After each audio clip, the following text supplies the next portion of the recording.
Social media উত্তপ্ত বাংলাদেশে porn যুগলের কাণ্ডকীর্তি নিয়ে।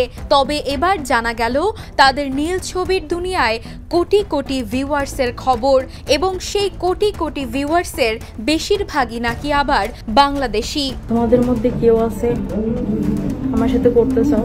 20 অক্টোবর সিআইডির হাতে গ্রেপ্তারের পর সারা দেশে তোলপাড় সৃষ্টি করে এই পর্ন যুগলের খবর। এদিকে এই খবরের পরই নেটিজেনরা নানানভাবে খুঁজতে থাকেন তাদের ভিডিও।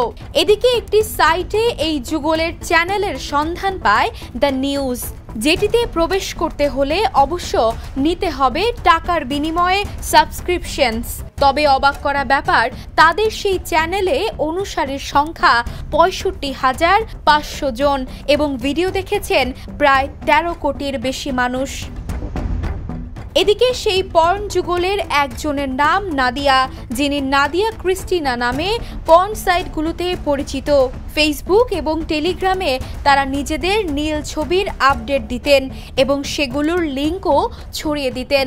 আর সেসব পেজ বা টেলিগ্রাম চ্যানেলগুলোর মেম্বার কিংবা ফলোয়ারদের বেশিরভাগই বাংলাদেশি। যেহেতু তারা এক্সটার্নাল সাইটগুলো থেকে অডিয়েন্স তাদের নীল ছবির সাইটে নিয়ে যেতেন, তাতে ধারণা করা হচ্ছে এই যুগলের চ্যানেলের বেশিরভাগই বাংলাদেশি। তবে তাদের সঙ্গে আরও বাংলাদেশি কেউ জড়িত আছে কিনা সেটা এখনো জানা যায়নি। Desk report, the news.